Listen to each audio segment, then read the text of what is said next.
अमर है तरुण कुमार अमर है गोलीबारी सावन को देश के गद्दारों को मातरम मातरम वंदे मातरम अमर है तरुण कुमार अमर है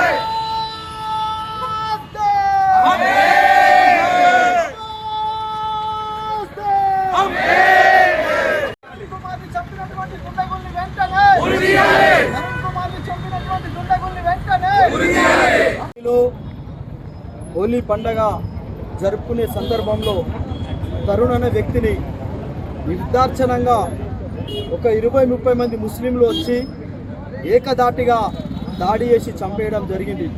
ఇది చాలా బాధాకర విషయం. ఆ రోజు ఏం జరిగిందంటే ఒక 7 ఏళ్ల చిన్నారి పాప హోలీ ఆడుతుంటే ఒక బుగ్గ నుంచి డ్రాప్లో కింద పడితే ఒక ముస్లిం మహిళ మీద ఒక 2 చుక్కలు పడ్డందుకు ఆ ఫ్యామిలీ మొత్తం కూడా దిగి వచ్చి తప్పైంది క్షమాపణ కోరడం జరిగింది. అయినప్పటికీ ఆమె జిహాదీగాలను రెచ్చగొట్టి రాడ్లు కత్తులు కట్టెలు పట్టుకొచ్చి అమాయకమైనటువంటి తరుణ్ని నిర్దాక్షిణ్యంగా దాడి చేసి చంపేయడం జరిగింది. మొస్రాకు సంబంధించిన సౌమ్య అనే కానిస్టేబుల్ని కూడా ఈ జిహాదీగాలే యాక్సిడెంట్ చేసి చంపేయడం జరిగింది.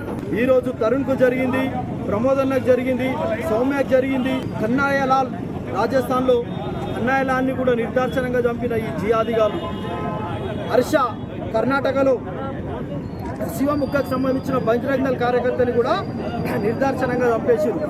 ఎక్కడ చూసినా ఈ దేశంలో ఒక పని కట్టుకొని ఒక ఆలోచన విధానంతో తప్పుదోవ పట్టిస్తూ హిందువులని యువకుల్ని కానీ అందరూ కూడా జాగృతమై ఈరోజు తరుణ్ గారికి ఢిల్లీలో చనిపోయినటువంటి తరుణ్ గారికి నివాళులు అర్పిస్తున్నాం.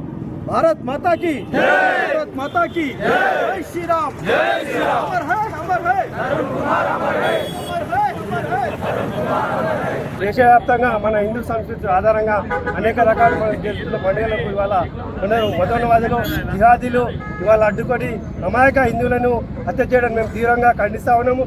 దేశవ్యాప్తంగా ఇవాళ హిందువులపై జాగ్రత్త జరుగుతున్న రక్షణమే అరికట్టాలని చెప్పి డిమాండ్ చేస్తాము.